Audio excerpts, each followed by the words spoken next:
another match point. Incredible third set here. They changed their strategy a little bit and they fought their way back in.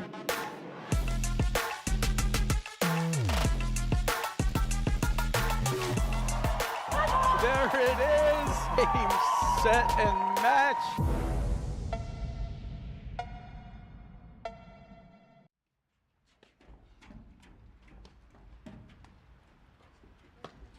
Hello and welcome to the 2024-25 APTA Tour. We are live from the Montclair Golf Club in Glen Ridge, New Jersey, bringing you the Montclair Open with live streaming brought to you by the APTA membership and our tour presenting sponsors, Volley and Corient. Tournament support has been provided by the following local sponsors: Unreat, Associated Fire Protection, Master Athletics, Freddie Miranda and Ann McCarthy from Sotheby's International Realty, Spiro Harrison and Nelson, the New Jersey Men's Platform Tennis Association, the New Jersey Women's Platform Tennis League, the New Jersey Flex League. I'm Patty Hogan, along with John Kilmer, bring you quarterfinal action between the nation's #1 team of Regalado and Jose Salazar versus Drew Broderick and Louis Volclair. John, welcome to the booth. Patty, good to be here for the first men's quarterfinal of the APTA Tour. On the bottom of our screen, we have serving. On the deuce side, looks like that is Regalado, and on the ad side currently is Jose Salazar. During the match, they typically play other sides, but right now they're just warming up. On the far side, on the black, we have Louis Volclair, and on the far side, on the deuce side right now, is lefty and 4-time national champion Drew Broderick. And our umpire for our match is Johan Carlson. The other Johan. The other Johan. I think he has a good FYM overhead as well. And then our scoring system for all main draw matches, which this is absolutely one of, will be regular scoring, best 2 out of 3 sets. John, how'd these guys get here? What's happened so far this morning at Montclair out of West Orange, New Jersey? So far has been pretty smooth sailing for both these teams. Regalado Salazar won their round of 16, 6-2, 6-2. And Broderick Volclair won their round of 16, 6-1, 6-2. So both these teams should be fresh for what should be a pretty long battle. And what's ahead for the winner of this match, John? Ahead for this match will be the winner of Bostrom Ong, the 4 seed, versus Dan Hansen and Dan Hurth, who I believe just played close to a 3-hour round of 16 match against Philly's Muyo Salem, which they won in the third set 7-5. So because of that quarterfinal is a little bit behind this one. So the winner of this match should have a little bit of time to prepare for their semi. Yeah, we've got a couple quarters lined up at 1:30. We've got a staggered start, meaning the other quarterfinals are set to launch at 3 o'clock start time. And same with the women. It's a staggered approach, so that gives the tournament a little bit better opportunity to run smoothly and not have too many opportunities where there's no action at any point in time when you tune in to the APTA live streaming. For sure, and as we know, as these tournaments go, all it takes is one long match to throw everything off. So really excited about the staggered start to make sure that, we get 7-8 hours of continuous live play today.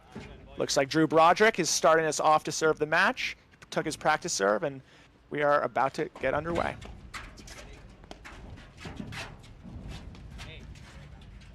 And this should be an interesting match, Patty, because typically Salazar Regalado is the team that's willing to play the most disciplined and willing to play, honestly, 3 hours per matches and daring you to press. And just about every match that I watched them play last year, they were the guys that were really dictating pace and making teams press. And as we know, Drew Broderick is not going to do that. So I really think the X factor of this match is going to be Louis Volclair. Does he adhere to how Drew Broderick likes to play? Typically, we see Drew play the ad side. It looks like they're in no rush to switch right now, so it should be a good match. Yeah, Louis Volclair, he's going to be the X factor here. We know what these 3 other players are going to bring to the table. Louis has upped his game remarkably, I think, in the last 2 years, and he is a force. And, Drew gets on the court with high aspirations, regardless of making lots of partner changes in the last 2 years. And I think they, to your point, they're gonna match up exactly styles of play. So I'll be curious if their style of play forces Jose, Salazar and Regalado to pull the trigger sooner than what they want.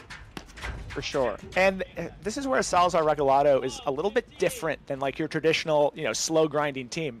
They both have ground strokes on both wings. As we kind of saw there, Jose was letting that forehand fly. Alavi has both a forehand and a backhand. So they can totally do it. They almost have an embarrassment of riches of options that they have. It's really just going to come down to what speed they think is going to be the winning speed and go from there. Great forehand there from Alavi. Yeah, and I think the difference with them, what is so impressive with them as a team, to your point, John, is they have so many weapons. And when they play the baseline, the moment an overhead or a volley lands in a shot, a little bit shorter in the court toward the net, they're gonna pull the trigger every time because they can, and they don't miss. They hit really high percentage. They make a huge high percentage of their drives, John, where you and I see a lot of club level players that maybe they'll go 50-50. When these guys pull the trigger, they make 95% of their drives. They're out there to move the chess pieces around on the other side, and they drive to make the team volley, opens up the court for lobbing, and vice versa. Yeah, it really shows you just how skilled a -20 and a -15 PTI is. And for those of you watching at home, unfortunately, Salazar Regalado wear matching outfits, which makes it a little bit harder for us to discriminate between the two, but Regalado is in the backwards hat, so that should make it a little bit easier for us to discern between the two. Good forehand there from Regalado. And that seems to be their go-to aggressive overhead at the net for both of them, is that roller. They're able to kind of vary the speeds, whether they're off their back foot around the service line, just roll it soft to the middle and keep it low, or if they're able to step in and really hit heavy towards the nick, that seems to be their go-to overhead. They hit a tremendous amount as well of those push types of shots. They'll just let a ball go, John. And for those watching at home, and what makes them extra special when I watch them at the net is they wait so long. We always say good things come to those who wait in the sport of platform tennis. They wait till the ball gets to them because they're really picking up the movements at all times of both baseline players, and that because they're waiting that long, they'll forego hitting a reaching ball all the time and let it just drop and hit a push forehand, volley throughout their matches just to keep the team playing deep sport. Absolutely.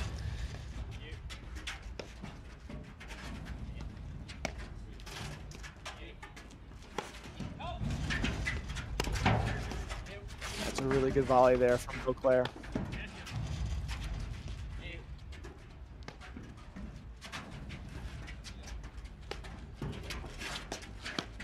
Okay, John, ready? I'm going to put you on the spot. All right. What do Broderick and Volclair have to do to win this match? So I think it comes down to a couple of things. One, Drew has to be willing to swing that backhand from the ad side, which he's normally able to do. And then what I'm really interested in is as this match continues to go and these rallies start getting into like that 50, 60 shot range, how does Louis play? Because what I do know about Drew is I don't know the exact strategy that he talks to his partner with before every match. Obviously it differs, but they absolutely go out there with a game plan. So they shouldn't be looking to improvise. If Louis Volclair in the black is able to stick to the script, whether it's shot 10 or it's shot 70, that should be, I think, the big difference in the match. If we start to see people looking to pull triggers early, once we get to shot 60 or shot 70, that's a huge advantage to Regalado Salazar. Yep. I'm going to add one more thing. I think you're spot on. Drew's got to hit the ball. There just comes a time where he's got to pull the trigger. He doesn't like to do it. He doesn't like to play that way. But I think what we've seen with Salazar and Regalado, what they can both do is they can pull the trigger, because you don't want to lob all day long, get a shorter ball, and not take a few swings at it from time to time. You've got to try to handcuff them. Regalado and Salazar, one of the things you'll notice with them, they had a lot of forehand volleys, and they'll move their bodies out of the way and avoid on the backhand volley at times, which makes them a little bit unique from a lot of the other top teams. We all learn, okay, it's a wall of backhands, but we saw from Duran, the greatest player ever, he hits a million forehand volleys, and you have to hit forehand volleys. It's just interesting to me that Salazar and Regalado have an ability to control their opponent's drives with their forehand volleys that I just have never seen in the game, a team that can do it so well. Yeah, and to that point there, just like we're seeing right now, Regalado, Salazar starting to hit a lot of those push overheads. If Volclair and Broderick are able to capitalize on that push, that softer push that lands shallow, that will just continually put more pressure on Regalado, Salazar to keep that ball deep. But to your point, if they are always lobbing all those balls, all of a sudden now, no matter how deep they are in the court, hitting that push, they're not going to feel that pressure of, hey, what's the consequence of hitting it a little bit shorter?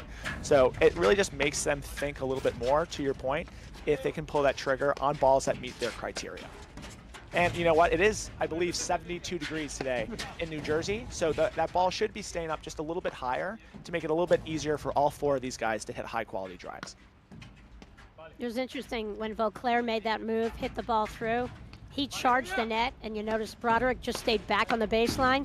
And I wonder if there's something to that, if the Broderick-Volclair team would prefer to play the baseline more so than the net. And sometimes you have those transition moments, and teams, as we're seeing now in the last couple of years, they resist the opportunity to move forward to the net altogether.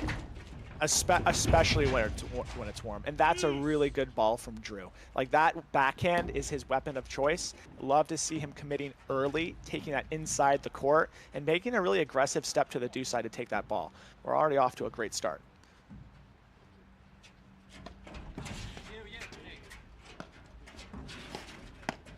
You'll see Salazar just block that ball back. You know, Drew's serve was going wide. He just cut it off. He didn't let it go in the screen, just stuck his paddle up. High percentage return to serve. People think the top players always crush the ball, John. They don't always crush the ball because they know they can't make errors.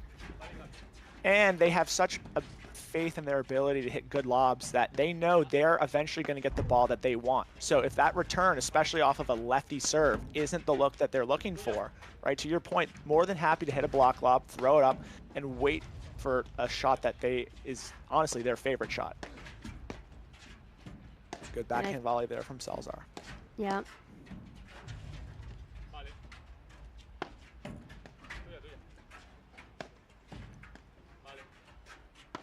All four players are Rackets pros. John, want to tell us a little bit about where they're from? Yeah, so let's take a look. So Regalado is, so I know Jose Salazar is the director of rackets at the Stanwich Club in Greenwich, Connecticut. Drew Broderick is the director of racket sports at the Canoebrook Country Club. Off the top of my head, I don't know where Louis Volclair is the director. Do you know, Patty? North Jersey. North Let's Jersey. see if some of our viewers know. I'll be curious to get some interactive exchanges going here. And if you have anything to say and you're watching this live, throw it in the chat and we'll try to answer any questions you might have. Ridgewood Country Club. He's out of Ridgewood, and Alvy Regalado teaches at the beautiful and historic Orange Lawn Club in South Orange, New Jersey. We've got the oranges covered, West Orange and South Orange here.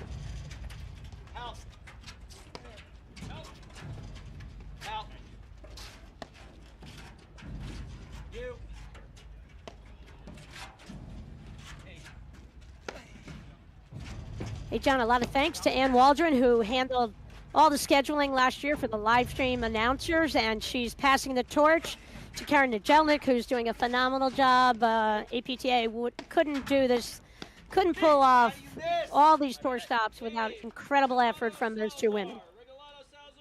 Absolutely. There is so much that goes into making all of these tournaments such a success, and we couldn't do it without both of them. And just like that, we are one game in, one break, and are defending, I guess, 2 seeds in the country and national runners-up. Regalado Salazar took the first game.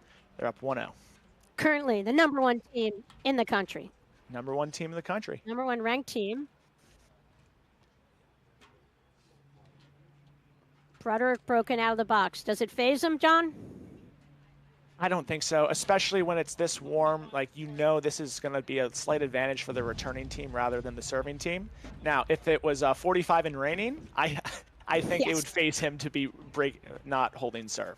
Yeah, spot on point. The warm weather kind of negates the importance of holding serve.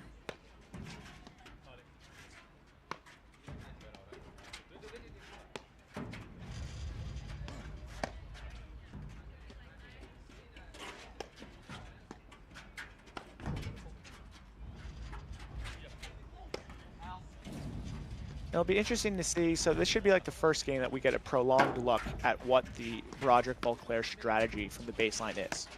That's a good sign, seeing Drew looking to hit that backhand and covering the middle. So it looks like the default offense in the middle is going to be the Broderick backhand, but Volclair can swing it from both wings.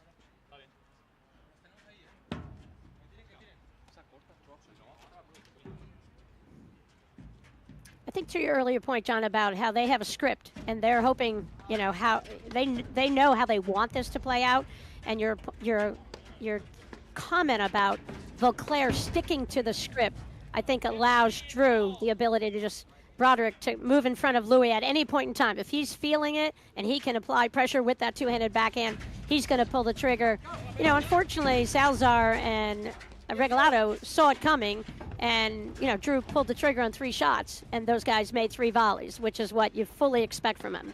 And, you know, all these guys just they have incredible anticipatory skills, and so it's really going to be about Broderick really having the ability to spot those drives and recognize, you know, what's a target area for them versus going right at them. When they, you know, when players go back and forth between their forehands and backhands, typically if you take a ball right at them, that can cause a problem against everybody on the planet except Salazar and Regalado. They're that good with their anticipation and racket skills. And that's also a good point for club players watching. It's not like these guys are at any given time looking for their forehand and backhand simultaneously on the same shot. Like, they have a strategy going in saying, hey, I'm looking for a high forehand, or I'm looking for a low backhand, whatever that is. And they are playing the point looking for that one shot rather than reacting to the play in front of them and ad-libbing. And that is where I think a lot of club players make mistakes, is that at any given point, they're trying to do 1,000 things. Where these guys know, hey, here are the 2 things I do really well, and I'm going to set up the point to have that shot. Really good transition point there, too. Yeah, you saw Broderick coming out of the deuce court that time and applying pressure. He was not going to back off, and I believe that's what he has to do for Broderick and Volclair to win this match.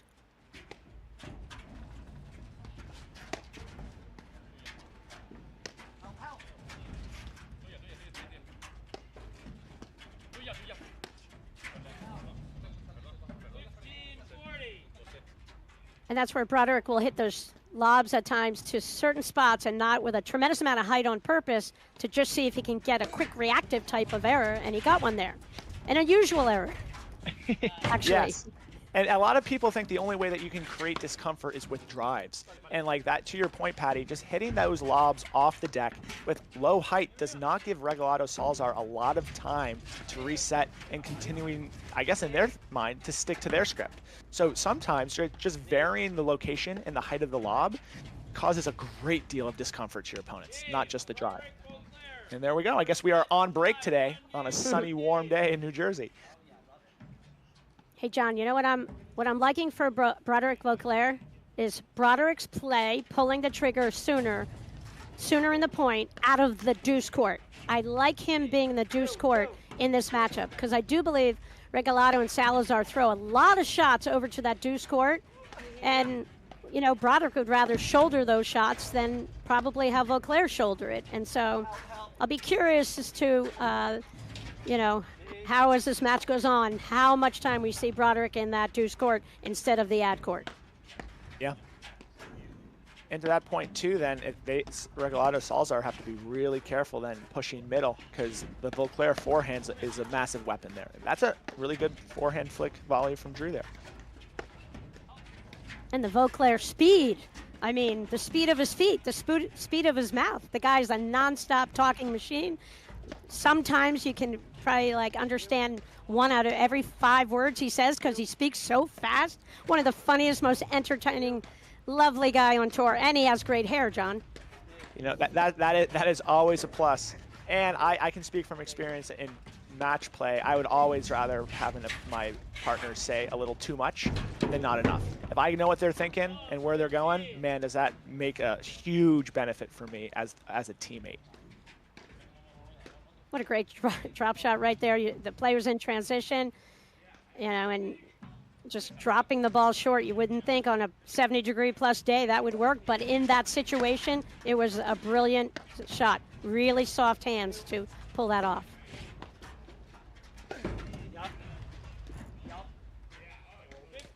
Wow, great cut overhead there from Volclair. You'll see there's no waste of time in between points when Volclair's on the court. In fact, am seeing that. yeah, every serve is one continuous motion from his last follow-through almost.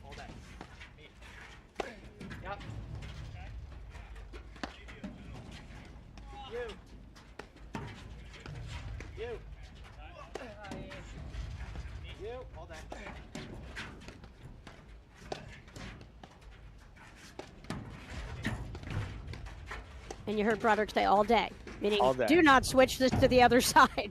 Keep pounding it. Same place.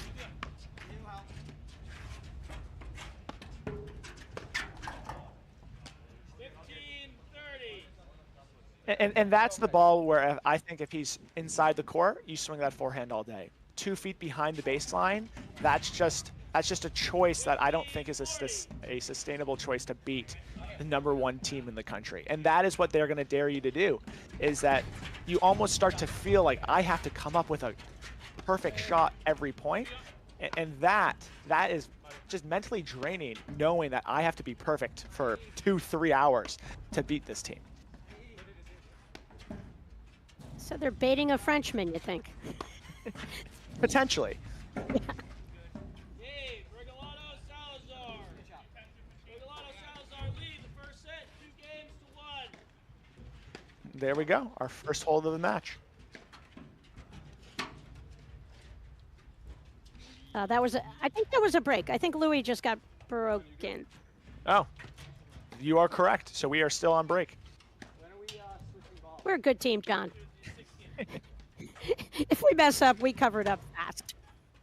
Salazar Regalado just spent so much time at the net there, mentally threw me off. Yeah.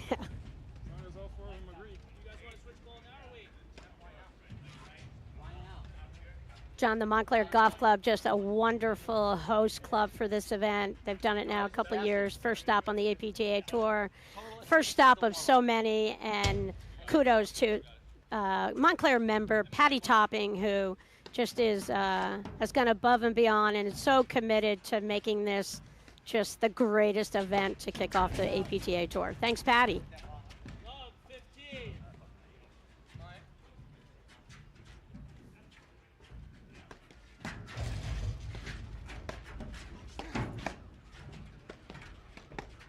And right there from Volclair, that's a forehand take that I really like. Shoulder high, he read it early. That is a sustainable forehand that I think is going to be part of that script that we were talking about earlier of their keys to victory.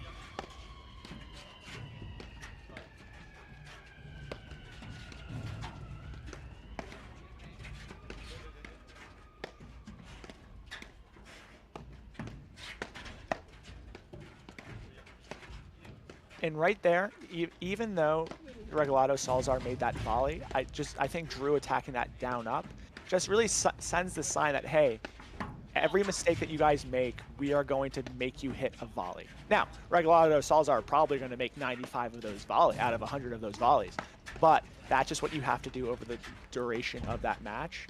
Just make sure, right, that you can hold your opponent accountable. And there we go. That's a great nick there from Regalado.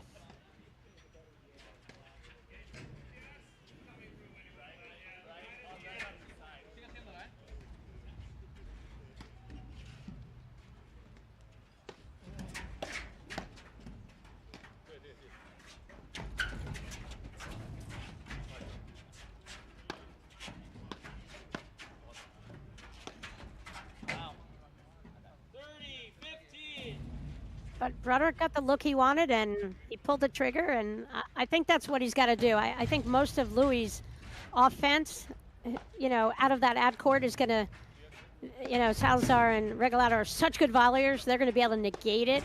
So, we say that Louis is the X factor, Volclair, in this match, but I think Broderick's, taking advantage of offensive opportunities is actually going to be one of the keys as well. Absolutely, but when they get, question for you there is when they get switched in the backcourt and they dump that ball in the middle, do you think that they are better off with Drew taking the forehand in the middle or Louis? Because I know Drew loves his backhand, so in this current setup, when Drew's on the ad, that ball in the middle is his backhand. But if they get flipped, I almost think Louis should be the one attacking that ball in the middle with that forehand rather than Drew. How many nationals has Louis won? That's true. I believe Drew won all 4 of his nationals on the ad side. Only kidding. That is fair. I think all 3 other guys in that court would love to win 4 nationals as well. Oh, there's a lot of people who think there's a lot of potential for them to do that. They are that good. I'm just saying, I think in the moment of truth, the more balls that Broderick can get on his paddle, the better chance they have of winning this match. Yeah, very fair. And I guess I was predicting the future. We now have our first hole of the match. Regalado Salazar up 3-1. You have psychic-like abilities, John. I guess I should use that for my own advantage. Every time I serve, I'm going to say, this is the time that I hold. That's right. Really good defense there from Salazar.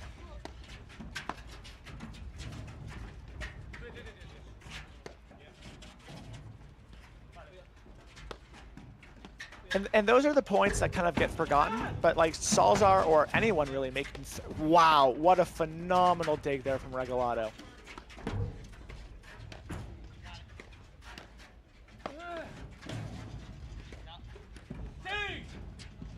Wow, phenomenal point. We always remember the great offense, but it's ultimately, right, defense wins championships, both in football and in paddle, just your ability to make really tough digs. Those were some great defense from both Regalado and Salazar on that point. I like the move from Volclair. When he saw that Salazar was going to hit that down-up overhead, he just went in and took a chance. He didn't win the point on it, but I love the play, actually. Yeah. That's a really good lob from Volclair right there. And he got the setup. And that's where maybe he has to pick up that the guy cross court was right on top of the net, and he had an opening straight ahead, but he passed on that. And that's where I think he's got to, when he gets his looks, he's going to really have to assess the other team's positioning, possibly before pulling the trigger. I just think it's so hard to get Salazar and Regalado out of position a little bit, but when you do, then that's when you got to try to capitalize. Absolutely, and what we saw there, and that's really the mark of a good team, is like that lob got both Regalado and Salazar out of position. But the second that Salazar recognized that Regalado was going to be the one hitting that push overhead to the middle, he hightailed it back up to the net to, one, be in a really good position to make that volley and just add a little bit of that pressure back to their opponents. Despite the fact that they were both out of position, they recollected their thoughts and really quickly got back into position.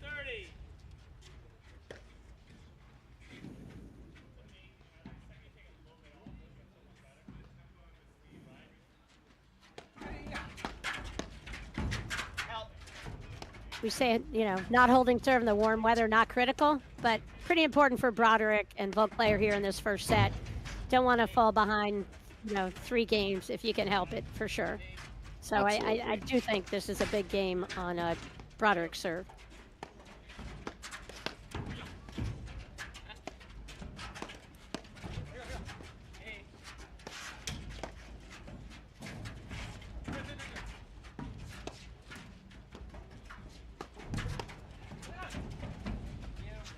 Again, Volclair saw that down up coming from Regalado and kind of spiked the shot on his own to follow. Yeah, so much of this game is pattern recognition and anticipation. And he kind of saw as Regalado was backing up, he had that angle, his body angled towards that ad corner. He got his paddle up, took 2 big steps in, and to your point, was able to down up, blitz that pretty quickly.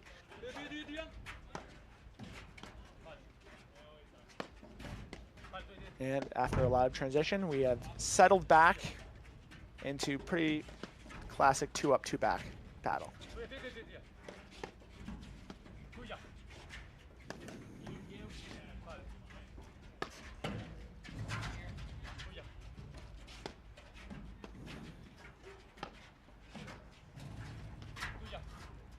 And we're seeing right now Volclair and Broderick are hitting really good lobs, and Salazar Regalado are just making good decisions to keep themselves in position. If someone's backing up and hit an overhead, they hit that overhead cross court right where their partner's at the net, where they can still be in a really good spot to make that volley.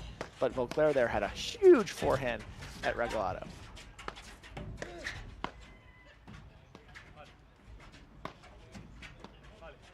It's almost like Regalado's hitting the shots at, you know, over to Louis Volclair in that ad court.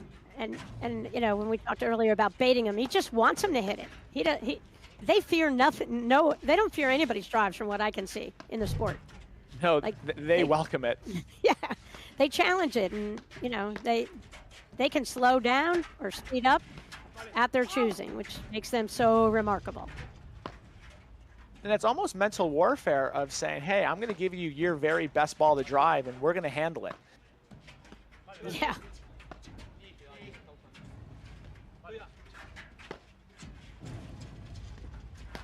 And something that I'm really liking that I think club players can take a lot from right now, in these last couple points when Broderick, Volclair have been at the baseline, Louis is pretty actively stepping inside the court on every good lob. And if he doesn't like it, he lets it go, and Drew is there to just, you know, clean it up and hit another lob. Where just because he's inside the court doesn't mean that he's pre-committing to swinging at absolutely everything. He's looking for his ball, and if he doesn't like it, he knows that his partner and that strategy's in place, that anything that gets by him, Broderick's right there to clean it up. And that, to your point, Patty, was a really big hold for Broderick Volclair to keep this thing close. Hey, John, let's hear from about one of our sponsors. Absolutely.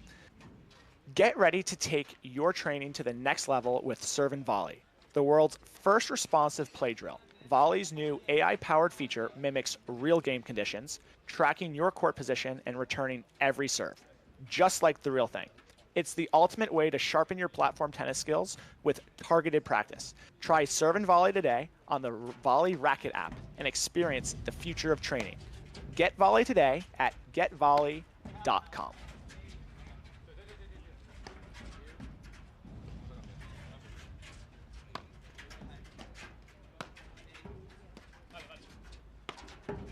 John, I loved your point before we had to hear that sponsor read about Volclair's play and how he moved into the court. That was spot on, and I love the play from Louis because he gave himself some really good looks. And I think you know, that's when it's 70 degrees plus, those overheads that are hit hard. If he can't, you know, if he can't pick up the shot and make a really good swing on it, he just lets the ball go through and Broderick will cover. That was a great point. And huge play for Broderick Volclair. They had to have that game, and we are in for a battle here. 3-2 in the first set, quarterfinals from Montclair Golf Club in West Orange, New Jersey. And we went into this match, I can speak for myself here, thinking this was going to be lots of lobs, lots of slow points. We have not quite seen that yet. All four of these guys are coming out of the gate swinging and hitting a high percentage of those shots in. And I think it's because all four of these guys are really reading their opponents well and hitting their drives from inside the court.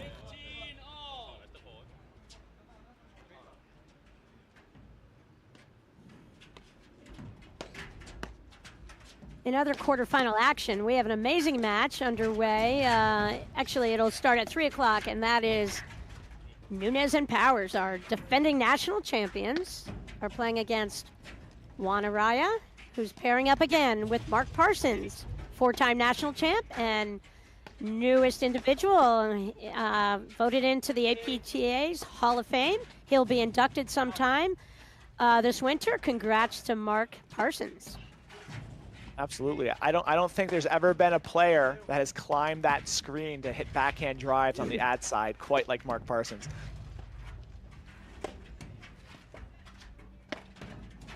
No, his backhand, his playing style, his composure, his discipline as a player, just really one of our sport's all-time greatest players ever. And you know what I love about watching Parsons play is he gives nothing, and when he plays, no matter who his partner is, he knows he's like a role player and brings out the best in every single one of his partners.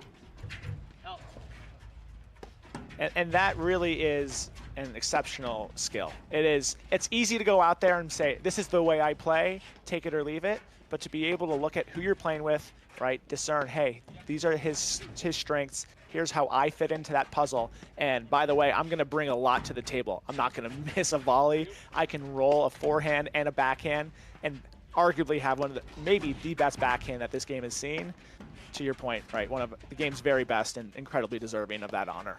Yeah, and you know, so many players out here have individual incredible talents. And when I talk about the Parsons backhand, he did it under pressure. You know what I mean? You see a lot of people do stuff when they're up 4-1 second set of a reprieve match.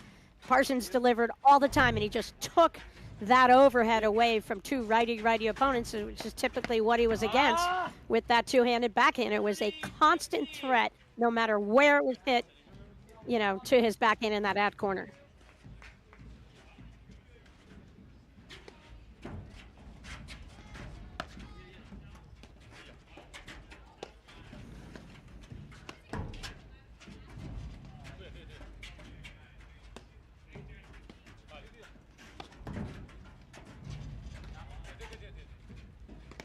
So right now, it looks like, Patty, all four of these guys believe that they are playing the right way. So it's going to be really interesting to see, right, either A, who wins this first set, or who is the first team that makes a slight adjustment into how they're playing. And right now, I think both teams are correct that they are playing the way that they think is going to win them this match. We have an incredibly close one. I'll be really interested to see what adjustments both these teams make.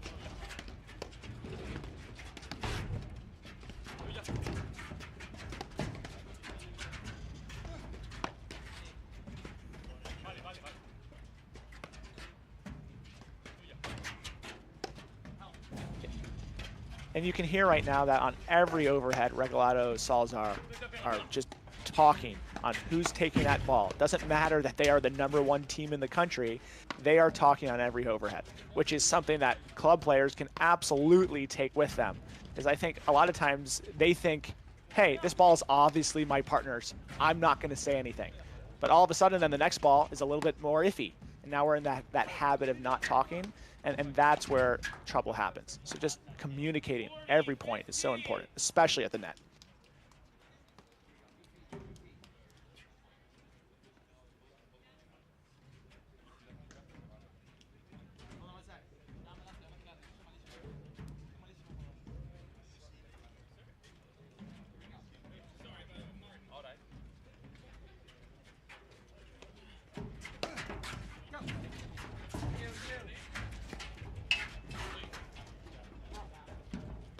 Hey, shout out to David Chelson, who loves watching the live stream. And now that he's moved up to Maine, you know, it's the only way he gets to see the game live. And shout out to David. And now that we are live streaming just so many tournaments on the APTA Tour, it doesn't matter where you live, you can stay involved in this game, which is just so phenomenal. It's just going to only help our game continue to grow, which we're starting to see now. Every tournament is so incredibly loaded. Everywhere you look, not only are you seeing high caliber play, but first round matches are now must-see TV, which is just phenomenal for this sport. And here we go, Volclair over in that ad court as opposed to the deuce, and that's the adjustment I'm really happy to see for the team of Broderick Volclair, because Louis Volclair's gotten some great looks in that ad court.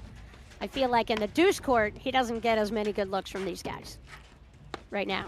No, and that's something that when you are, you know, playing against somebody who's on the deuce side and has a huge forehand, as two righties hitting overheads, you know you don't really have a way to attack that screen over there. So the easiest way is just to attack their backhand, not give any down-ups to that forehand. So to your point, they switch things around sometimes. All of a sudden now, Volclair gets a lot of forehand looks. Yeah, and that was just a phenomenal overhead. I think Salazar hit that overhead John, is that right? And I believe. and Volclair had, committed to being way up that side screen, and he just put that ball behind him, and it just stayed down low. It was perfect placement on an overhead. He just kind of held the shot a little bit, and he saw Volclair go, and he wasn't going to give him another down up. Yeah. And you mentioned the live stream there, Patty. Something that I think viewers are seeing that is a little bit new this year is you can see that QR code on the top of the screen. So viewers can scan that on their phones to see the new Court Director software that should allow them to view live point-by-point scoring for the other men's quarters as they begin. So you can see a little bit on the right side of the screen, some guys warming up. That is going to be Bostrom Ong versus Hansen Hirsch, and that is the next quarterfinal that's scheduled to start at 3 p.m. And viewers at home, right, can stay right up involved in the action by scanning that QR code and staying up to date on all the other matches that aren't live streamed. John, have you scanned the code yet? Not yet. I want to be so locked in on this match for the viewers at home, but I'm excited to check it out. I was just wondering if you knew who Urdoya and McNerney are playing in their quarterfinal match.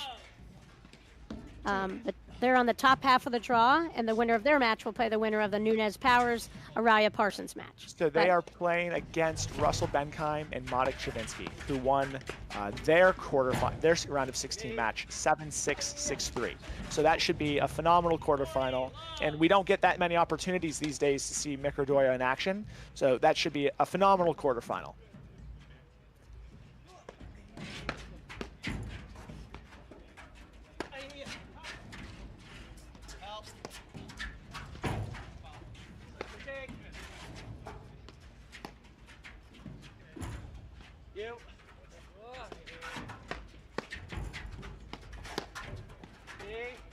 And I'm kind of surprised right now to be at all the drives we're seeing out of Regalado Salazar just because of the score at 40 love.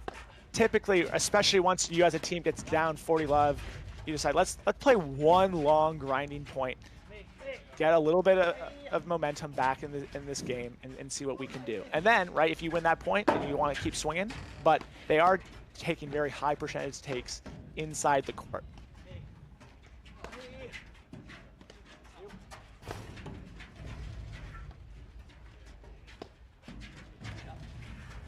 Stay there.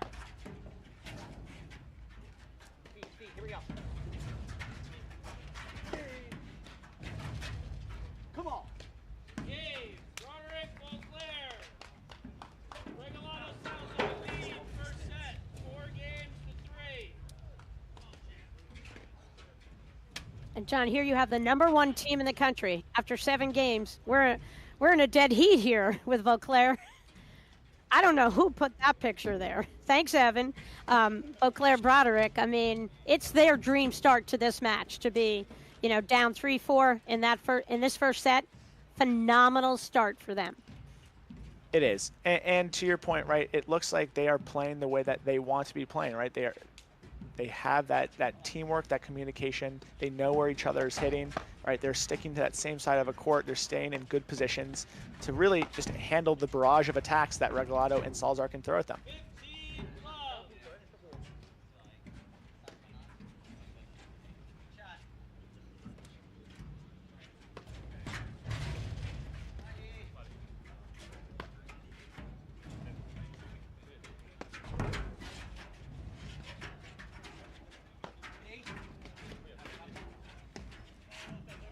I really like right now these push overheads though from Regalado Salazar.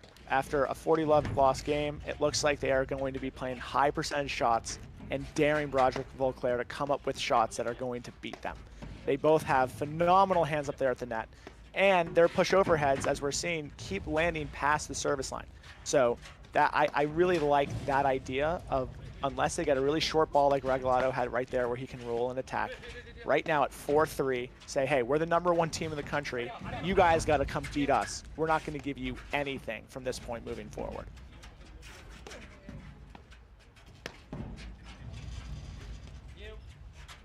And John, with Regalado and Salazar, when you talk about referencing their forehand volleys, what they do is they play off the net.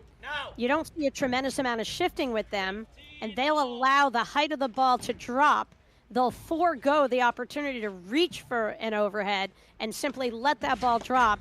And they are so confident at pushing that ball within 3 feet of the baseline, shot after shot after shot.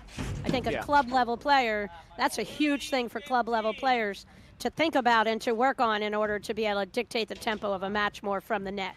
Absolutely. That's something when I started playing with like guys like Tom Weesey and Danny Hirsch, the big part of that push, right, was letting that ball come down to your paddle, not your paddle going up to the ball. And like to your point, right, that lets the ball get lower. Not only does it make it a little bit easier for you to push that ball within 3 feet of the baseline, but it also is going to bounce lower, which is a much harder drive for your opponents. And that's something that we're seeing both these guys do right now. You see they get their paddle right around chest level, and they are not bringing their paddle up to the ball. They are letting that ball come down to them and just sliding their hand through the ball. That should be every club player's favorite overhead. When in doubt, push overhead. And it's something that is repeatable. Oh, You know, you- absolutely. And that's the thing, whereas, I see a lot of people will play a match and they'll be like, we couldn't get any of our overheads, to go to a certain spot. Well, maybe the team was a really good lobbing team and they negated your ability to hit your overhead to certain spots. Oh, absolutely. It's pretty easy to hit good cutters when you are 1 foot off the net. Much harder to hit good cutters when you are behind the service line. 15.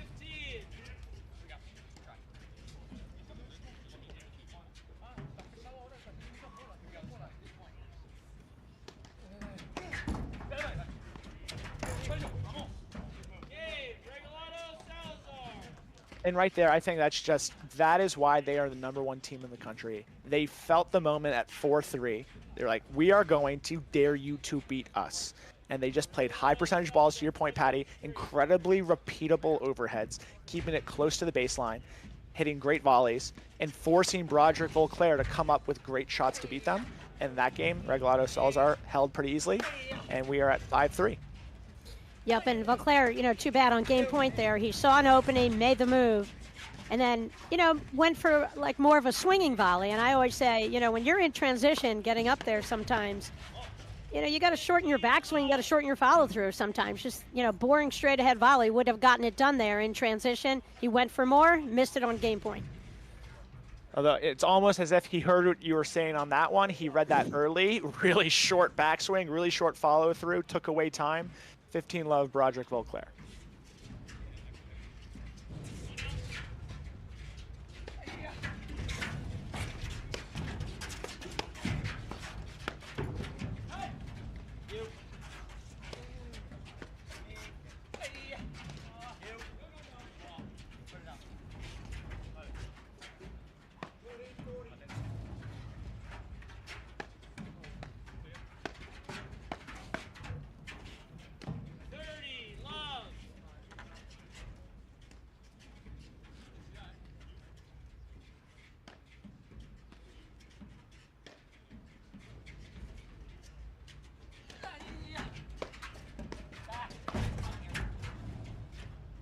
John, do you think Volclair will change his shirt so he can match the other 3 guys for the second set?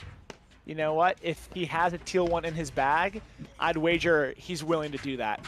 Although, I gotta say, I have a lot of colored shirts in my arsenal. I don't know if I own any teal. But I'm also not French, so maybe he does.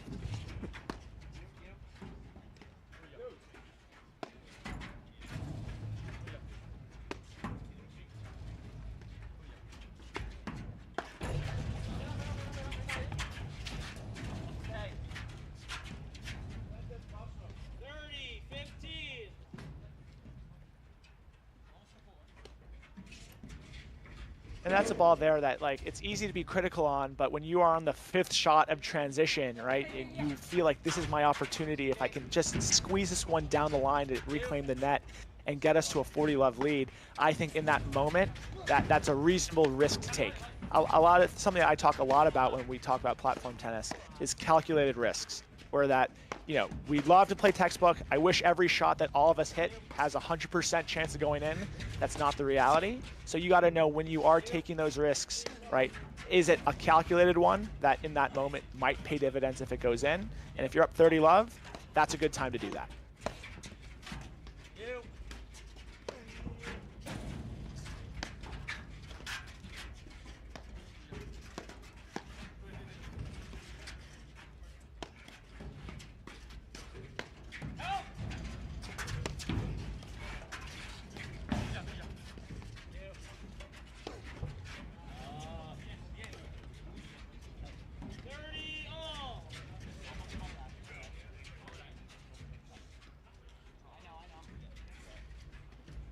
You know, tough lob. Just put Volclair in a really awkward position. Just went for a little too much right there.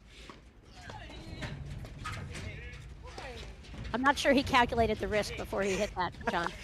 No, although a good lob can just really make it hard to think. You're just like, how can I hit a decent overhead that allows me and my partner to stay at the net? And that is what good lobs will do. They are absolutely the unsung hero of both the club level and honestly at this professional level. We take for granted how remarkably consistently these guys can get that ball past the service line, which just fundamentally changes what your opponents can do. Yeah, you can see the play. Broderick holding the net there, giving Volclair a whole, you know, the whole entire back of the court to cover just in that particular situation. Yeah.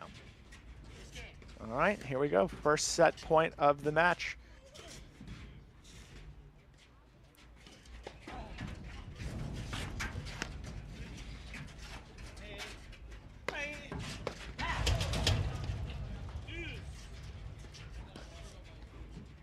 I like the take there. He might have thought a little bit too much about winning the set on that exact shot, but he read it early, had that forehand high and ready to go, step inside the court, just missed it long. He might have been baited on that, John. Potentially. He was kind of deep and he was headed to the side screen. You know, if you can get your momentum forward, it's a great ball to pull a trigger when you have the skill set that Salazar does. But when you're going sideways, it's a little tougher to execute.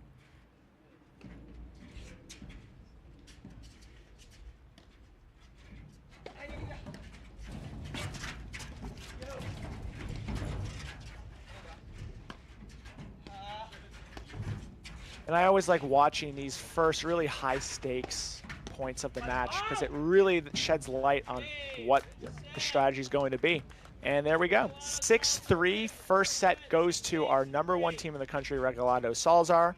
And we will be right back in just a moment after these messages right here on the APTA YouTube channel presented by ProFlight. At Corient, wealth management begins and ends with you. We believe the more personal the solution, the more powerful the result. We treat your goals as our own. We never lose focus on the life you want to build. And our experienced advisors design custom-built strategies to help you get there.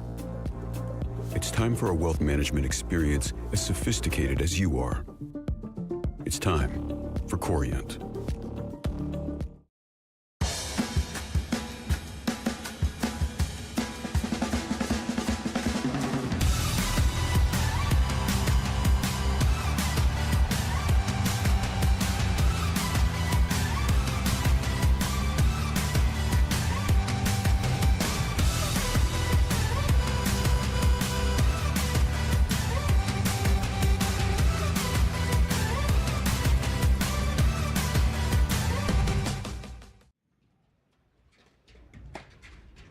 Welcome back to the APTA Tour. We're here at the Montclair Open this is quarterfinal matchup featuring the #1 team in the country, Alvi Regalado and Jose Salazar, winning the first set 6-3 against Drew Broderick and Louis Volclair. I'm Patty Hogan with John Kilmer, enjoying quarterfinal action. John, pretty amazing first set right there.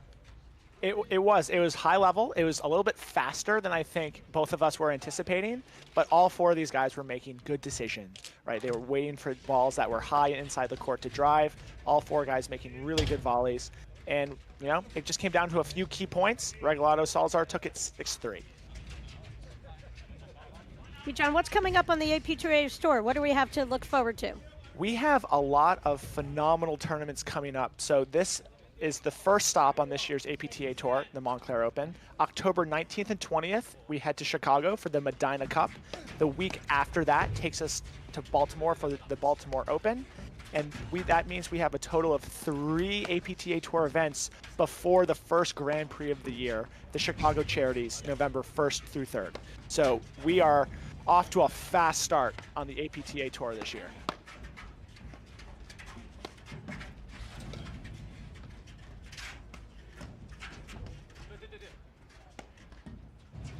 So, John, not a lot of separation in the early going in that set.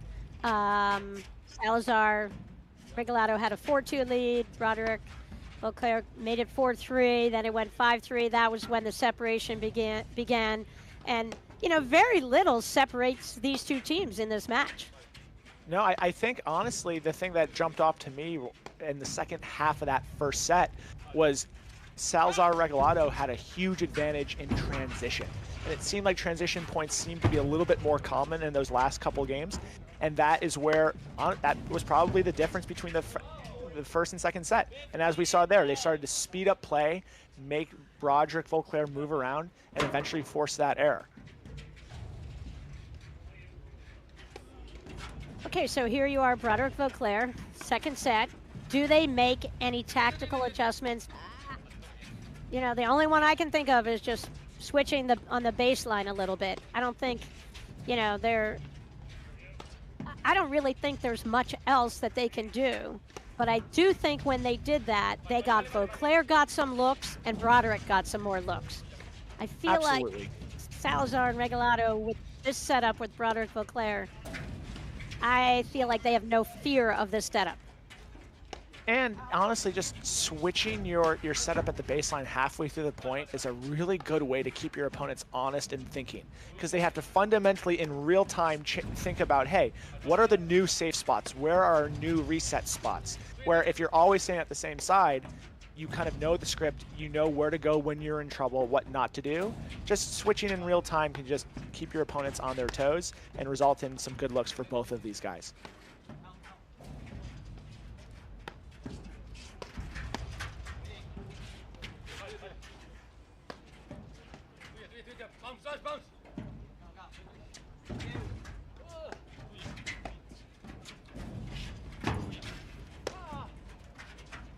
There's a phrase that I love in platform tennis. Anytime that you are, letting a ball that you think is going out drop, trust but verify. So you heard Regalado say bounce.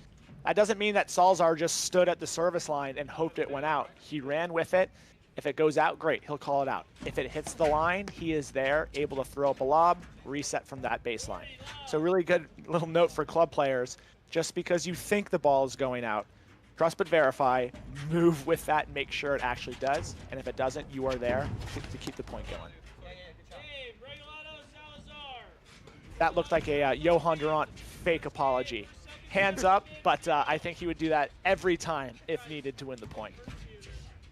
And you know, one of the things, back to your point just that you made of him saying bounce, there's times where your partner's going back and he's getting pretty close to playing a ball that's going to go long, or he's going to play a shot that if he hits it, the result could be a great offensive look for the net team. So you're almost better off just letting the ball drop for two reasons.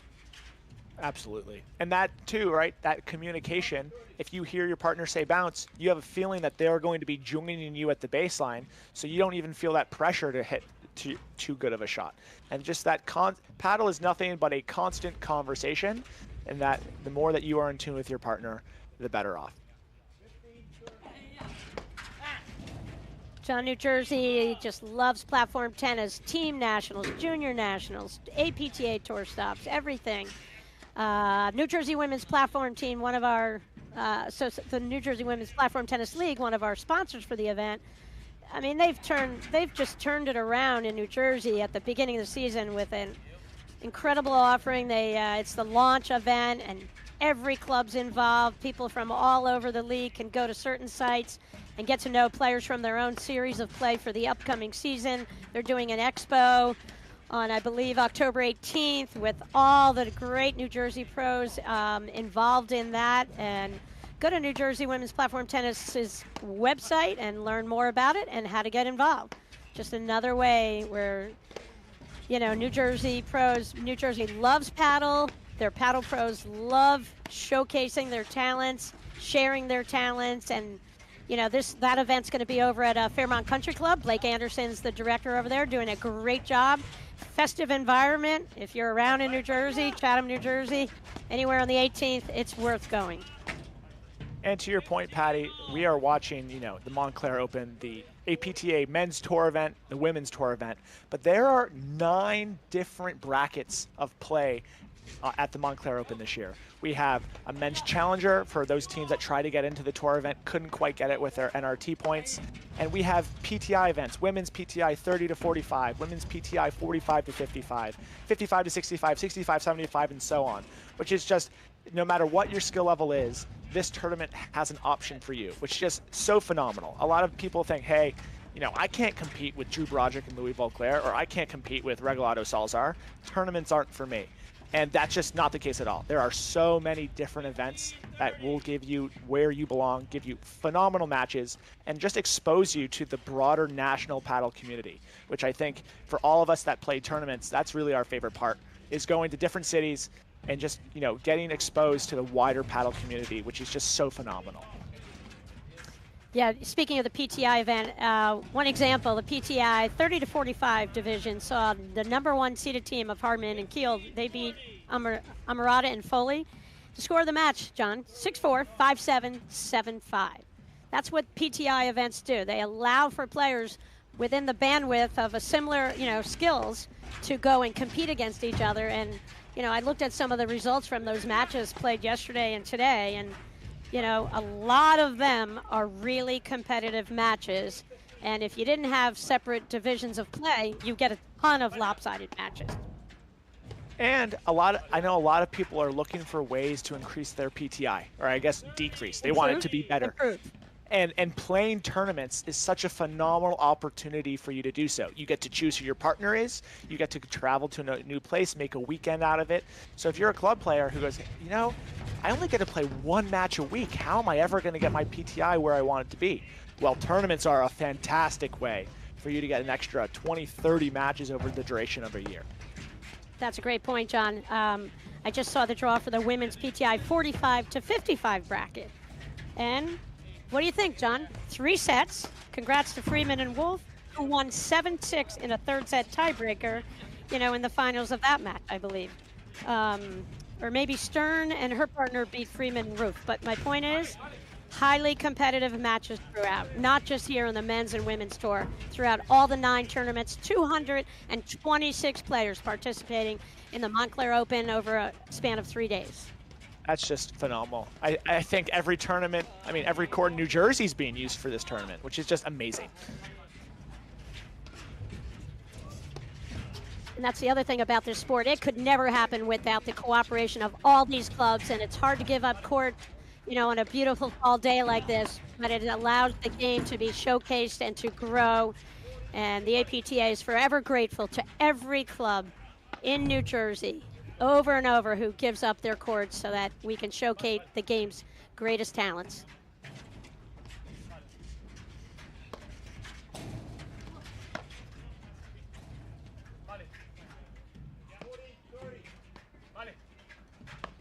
John, when you watch this match, these are 4 cool customers. I mean, there's nothing frantic out there. All 4 players, you know, manage themselves. You know, all of them are playing a super disciplined match, which talk about for the importance of that for Volclair and Broderick. You know, I believe they are following the script, but it's just such composure that all these players possess makes it such a joy to watch them play. Yeah, and we're seeing that all 4 of these guys are coming up with tough shots, and there's this phrase, fast feet, slow hands, that we're seeing especially on these digs in the backcourt, where these guys are all hitting heavy spin, which are not easy to dig, but these guys are getting their paddle low early, moving their feet, getting into position, so that, you know, if this ball does take an unexpected bounce, they're in a spot to handle that. Although a nick that goes 45 degrees to the service line, that's a tough one to cover. And, you know, you don't really always appreciate the impact of the spin out here, but if you've ever used the volley machine, it mimics all these different kinds of spins, and players and pros alike have the opportunity to go out there and practice, and they might, you know, want to be able to manage to, you know, how to defend the roller spin and a roll overhead from a righty, from a lefty. I mean, there's all different sequences. You can program that volley machine, and you can get that early season practice in. So there's really no excuse. I can't get a game anymore. Just get your club to get the volley machine. And I play a lot of my paddle in Pittsburgh, and we don't have like many lefties. So I can remember a year ago, it seemed like every second round match that my partner and I played, we were playing a Chris Humphreys or a Dan Hansen, guys with crazy lefty spin. And that is when I wish I had access to a volley machine for that week leading up to the tournament. I would just be setting that thing to lefty spin and getting used to the different spins that come off a lefty versus a righty. Even though we academically know it's just the opposite of what a righty spin does, it's good to get your reps in before, you know, a round of 16 match at an APTA Tour event. Phenomenal spot drive there, caused a volley error from Broderick. Doesn't happen too often. No.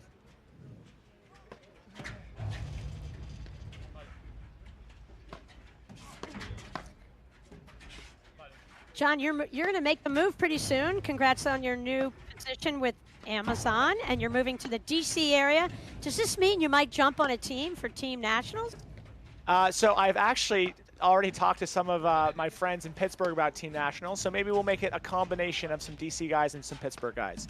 But when we were talking about just the amazing paddle community a little bit earlier, I've already been in touch with the league commissioner there in DC.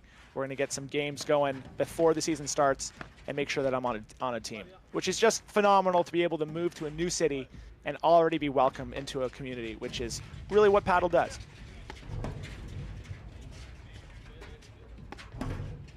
Team Nationals, Mike Raleigh runs it out in Chicago. Greg Morgan runs it in New Jersey. I help him out a little bit on that one, and both guys do a phenomenal job. It is a monster effort running the biggest tournament of the year for the most players. Over 1,000 players competed in last year's Team Nationals.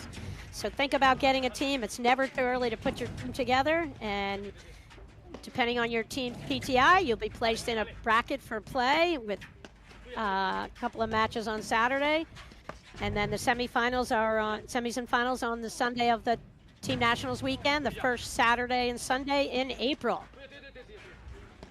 And to that point, Patty, I know guys with a 4 PTI and I know guys with a 60 PTI who have done Team Nationals, and the common consensus is that it is their favorite weekend of the year, right? Getting to travel to New Jersey or Chicago with 6 to 8 of your best friends, play paddle, go out to dinners, just have a weekend away with great paddle matches. I just heard nothing but phenomenal things about it. Well, and it's so fun that everybody competes, you know, with their partner throughout the season, and then in the you bring the team component in, and to have, you know, 8 of your teammates cheering you on in a match is huge. It's so cool to watch it. And right here is a point that I think if this was Team Nationals, every teammate would be out of their seats cheering. We are seeing crazy transition. We saw Drew Broderick sprint in to get a drop shot and then duck to get out of the way of a heavy cut overhead that Volclair backed up. This is great transition point. But once again, that's just a slight edge to Regalado Salazar in these transition points there. Even though they are being fought phenomenally well by all 4 guys, it seems to be that is the real difference in the match, is once it gets into fast transition, slight advantage to Regalado Salazar.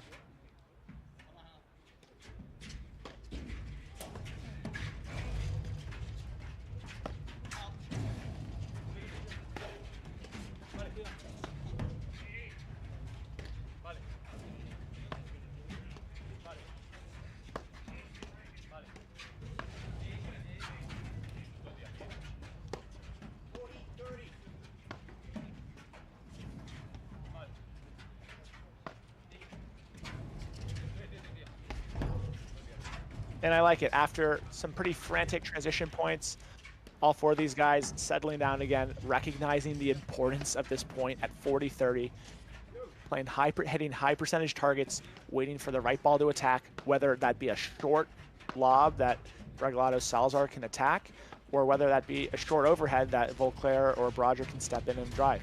But right now, all 4 of these guys are being very judicious in what they're looking for, and if it's not exactly what they're looking for, hitting that safe shot, keep the point going. It looks to me like Broderick Volclair, I really think they would benefit right there. A little bit more hang time on that lob, a little bit more depth.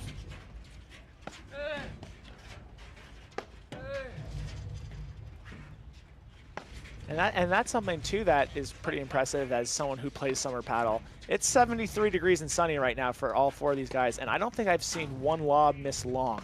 So especially when you know that you have that good of feel over the ball right now, that's when you can start to play around with the margins to your point, Patty, and just see if you can get a couple more feet on these lobs.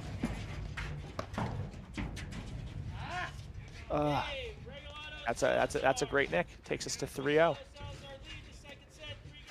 Yeah, so Regalado, Salazar showing everyone why they made it to the finals of nationals next year. You know, last year they're the #1 team currently in the country. It's going to take a really special effort for Volclair and Broderick, I think, to come back in this match. I always think anything's possible on a paddle court, but I feel like when you talk about how the key is defending in paddle, and then you bring the explosiveness when you need to, and that is exactly how Regalado Salazar play, and there's not a chink in their armor today. I haven't noticed one. No, which is scary news for the rest of the draw, to see your top teams coming out early in the season in mid-season form.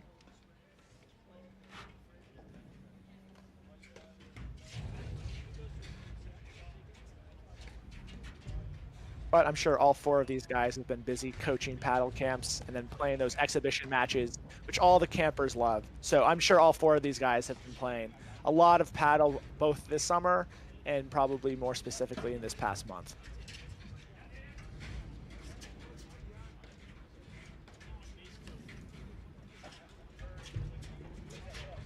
So we've got 2 more matches, John, following the conclusion of this match today?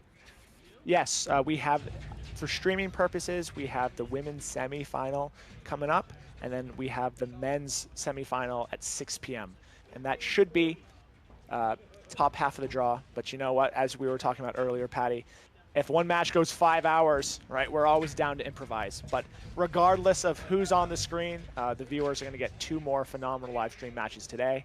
And then obviously the finals for both men and women will be streamed tomorrow. And what time do we come on the air on Sunday, John? On Sunday, I believe it is a 9 a.m. start for the women and then an 11 a.m. start for the men. Thank you. I better set my alarm. Definitely a good way to start Sunday morning.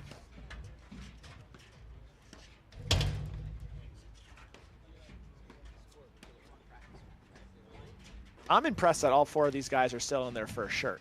That is a huge effort from all 4 of these guys. And Louis Volclair did not change shirts. No. Obviously. He's keeping it easy for the viewers to at least know who he is on this court, which is phenomenal.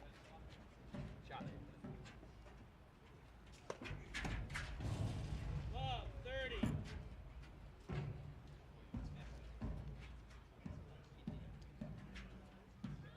And right now, this is the exact moment that you feel you are down 3-0, we are down love 30, and you're like, I want to make something happen. And that is almost always the moment when you think I should speed up. You should fight that instinct and say, I should actually slow down. And that is the tricky part about paddle. We all want to get out there and get things back to even, but you can only play 1 point at a time.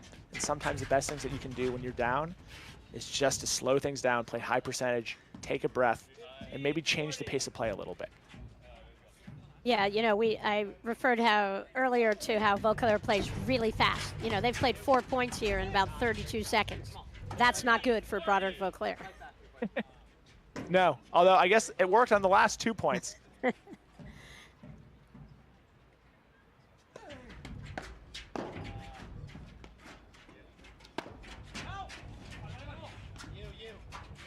Really good coverage and teamwork there between Salazar, Regalado.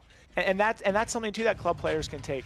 It is not as if these pros know every time where that ball's going, but every time they see it going towards the nick, they call for help, and that person who's defending typically slides up the screen in case it nicks forward, and they really hope that their teammate is going to be covering that ball that maybe shoots across the baseline. And if you can preemptively call help, right, and over-communicate, all of a sudden now you have 2 people covering just about every opportunity that comes there. And that's a great take for Drew Broderick. High backhands are his shot. Just missed that one a little long, and we are at 4-0 in the second set. Regalado Salazar, who took the first set 6-3.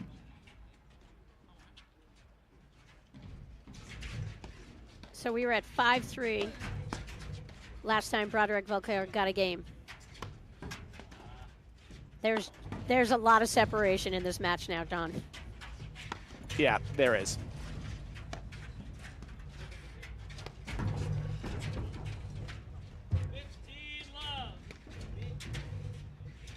And it's a little bit before my time, but I remember Brad Easterbrook talking a lot about how he thinks that Regalado Salazar played a lot like Scott Mansiger and Goodspeed would play, where it's like this boa constrictor type paddle, where they just make you hit 50, 60 good shots every point. And even if you win that point, you take a second and go, oh my goodness, I have to do this for another 2.5 hours to win this match.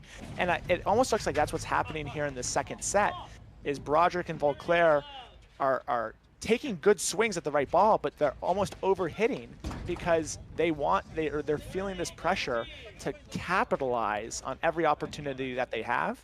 And that's just a recipe that Regalado and Salazar are going to just keep playing to for the rest of this season. I think Broderick, Volclair are not demonstrating a willingness to change anything up. They're just like determined to keep going here and see if they can turn the tide. And it's a dangerous, I kind of agree with the strategy at times, but I think against Salazar, Regalado, they're so good. They just give very little away, as they just gave away one volley. But I guess they give one volley a set. That's fair. I wish I They only don't gave share one volley really a set. well. Yeah, don't we all?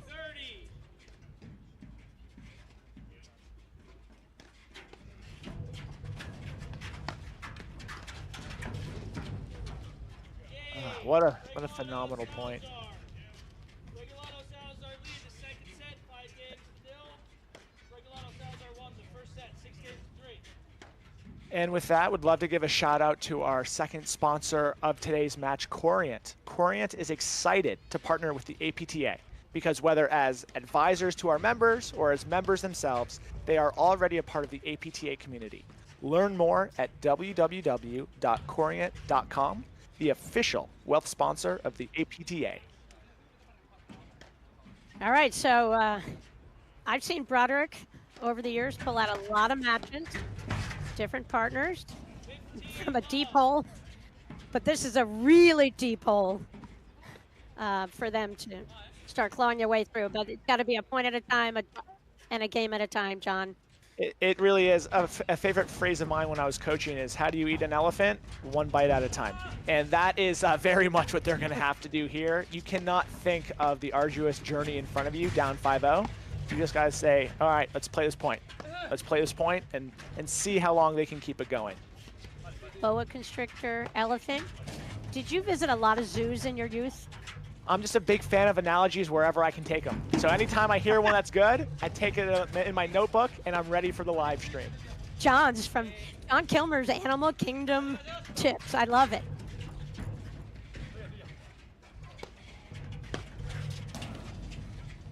Woo! That backhand had some heat to it. Missed long, but had some heat to it.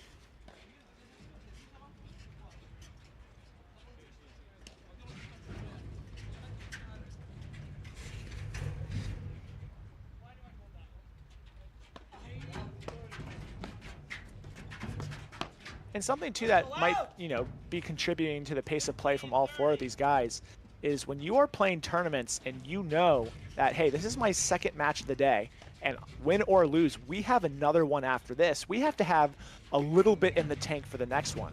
And I don't think any four of these guys is looking past this match, but it does live in the back of your head that, hey, we want to not only win, but we want to be fresh for that next one. And that is a delicate balance to play. But that might be contributing to the speed of play that we are seeing today.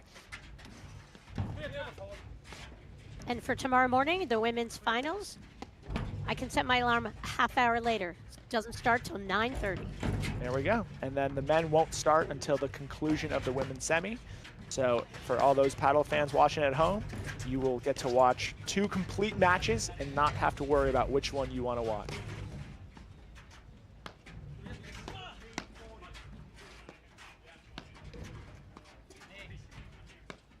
one of my favorite parts about watching Drew Broderick is how he just defaults to that backhand volley. And we mentioned how good Regalado and Salazar are at flipping to their forehands, and that is great for them. I don't think I can recommend that to any of the club players watching.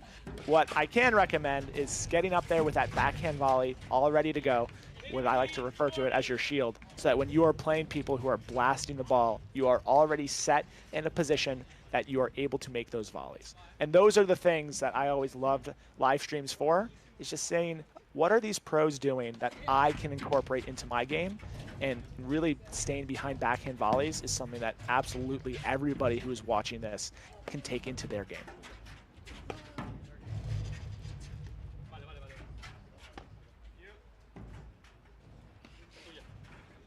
And we have 2 set points, 2 match points for Regalado Salazar to advance into the semifinal of the first stop of the APTA Tour, the Montclair Open. What a phenomenal get. Little tweener action. All right.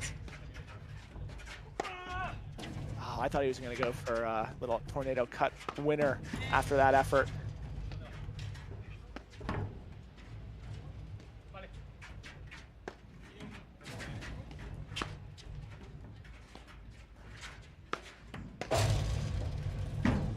Does he have another one? What a great point. But I think Broderick Volclair felt like they won that point 4 separate times in that 1 point, which is just a credit for the amazing talent and just defensive abilities that Regalado Salazar have.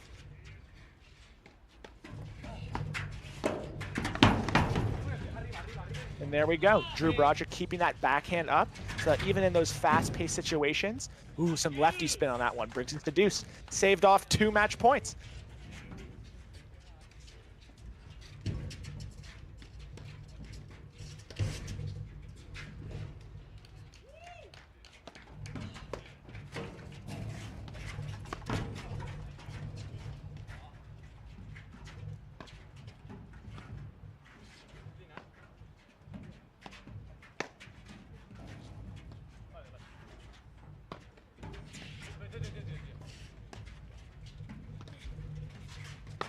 And when we're talking about things that club players can bring back to their games, we're seeing every time that Regalado Salazar are pushed deep on their overheads. They are almost exclusively hitting those pushes cross-court to where their partner is in position to handle that volley. The more that we can think as a we and not a me on the paddle court, really puts the team in a better position to succeed. And we have match point number 3 coming up here for Regalado Salazar.